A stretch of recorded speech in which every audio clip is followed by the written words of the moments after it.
Oblivione by H.P. Lovecraft. When the last days were upon me, and the ugly trifles of existence began to drive me to madness, like the small drops of water that torturers let fall ceaselessly upon one spot of their victim's body, I loved the irradiate refuge of sleep. In my dreams, I found a little of the beauty I had vainly sought in life, and wandered through old gardens and enchanted woods.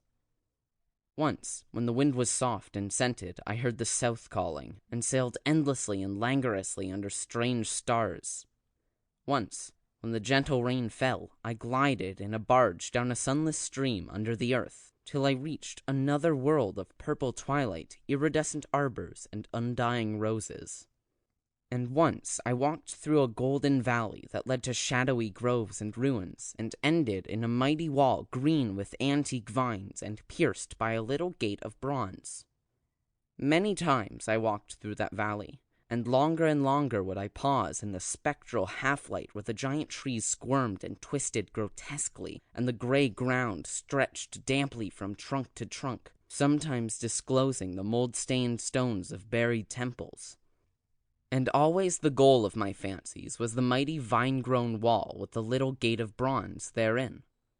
After a while, as the days of walking became less and less bearable from their grayness and sameness, I would often drift in opiate peace through the valley and the shadowy groves, and wonder how I might seize them for my eternal dwelling place, so that I need no more crawl back into a dull world stripped of interest and new colors.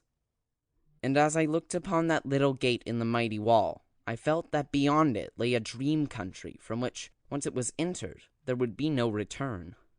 So each night in sleep I strove to find the hidden latch of the gate in the ivied antique wall, though it was exceedingly well hidden. And I would tell myself that the realm beyond the wall was not more lasting merely, but more lovely and radiant as well. Then one night, in the dream city of Zakarian, I found a yellowed papyrus filled with the thoughts of dream sages who dwelt of old in that city, and who were too wise ever to be born in the waking world.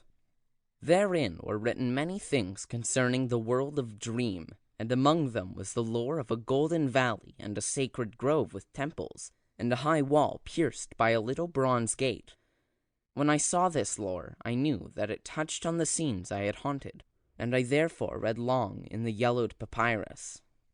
Some of the dream sages wrote gorgeously of the wonders beyond the irrepassable gate, but others told of horror and disappointment. I knew not which to believe, yet longed more and more to cross forever into the unknown land. For doubt and secrecy are the lure of lures, and no new horror can be more terrible than the daily torture of the commonplace. So when I learned of the drug which would unlock the gate and drive me through, I resolved to take it when next I awaked. Last night I swallowed the drug and floated dreamily into the golden valley and the shadowy groves, and when I came this time to the antique wall, I saw that the small gate of bronze was ajar.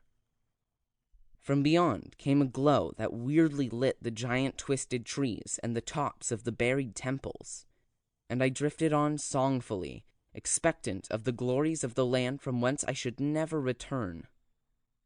But as the gate swung wider and the sorcery of the drug and the dream pushed me through, I knew that all sights and glories were at an end, for in that new realm was neither land nor sea, but only the white void of unpeopled and illimitable space. So, happier than I ever dared hope to be, I dissolved again into that native infinity of crystal oblivion from which the daemon life had called me for one brief and desolate hour. End of Oblivione.